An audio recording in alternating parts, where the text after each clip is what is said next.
ආයිබෝවන් බණින්න නැත්තම් කාරණයක් කියන්න ආවේ. මේ දැනට මේ රජය කරගෙන යනෝනේ ක්ලීන් ශ්‍රී ලංකා කියලා වැඩසටහන.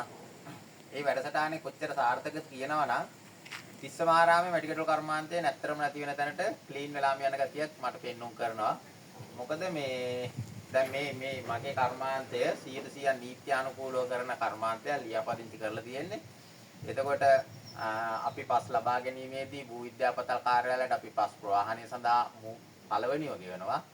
දෙවනව ගෙවනවා අපි පස් ලබා ගැනීමට අපි සුළු වාරි වැවක් යෝජනා කරලා තියෙනවා. ඒකේ දැන් නීතිමය අවසර ගන්න මාස ගාණක් දුවනවා මේ රජයේ නීති රෙගුලාසිත් එක්ක නිලධාරීන්ට ඒ අවශ්‍ය පහසුකම් සපයන දැන් කියාවක් නැහැ. තාම ඉදිරියේදී ලැබෙයි කියලා බලාපොරොත්තු වෙනවා.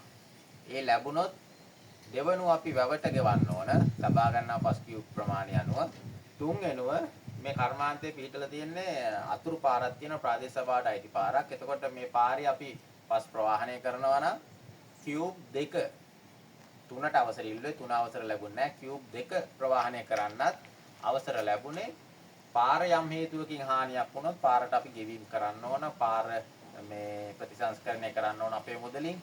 ඒකට මේ සම්පූර්ණ අපි මේ බැඳී ඉන්න ඕන කියලා තමයි අපිට ඒ අවසරය දුන්නේ. කියුබ් 2කටත් මේ අතුරු පාරවල යන්න මේ ඒ විදිහට අපි වග කියන්න ඕන පාරට. එතකොට මේ පාරවල් සාමාන්‍යයෙන් අනේ මන් දන්නේ නැති කර්මාන්ත කොහොම කරන්නද කියලා.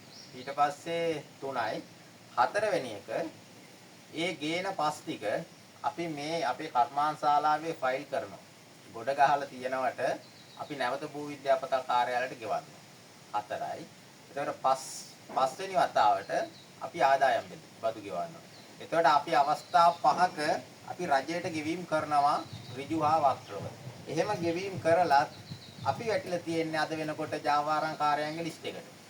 පස් ජාවාරම් කාර්යාංග ලිස්ට් එකට අපි වැටිලා තියෙනවා. ඒක නිසා අපිට මේ කර්මාන්තය පවත්වාගෙන යන්න නීත්‍යානුකූලව පස් ලබා ගැනීමේ නොහැකියාවක් තියෙනවා. එතකොට තිස්සමාරාමේ මැටිකඩොල් කර්මාන්තය ක්ලීන් කරලා දාන රජයේ වැඩසටහනට අපිත් අයිති වෙලා තියෙනවා. ඒක නිසා හැමෝටම සතුටු වෙන්න පුළුවන් මේ රජය ගන්න මේ තීන්දුව වලට.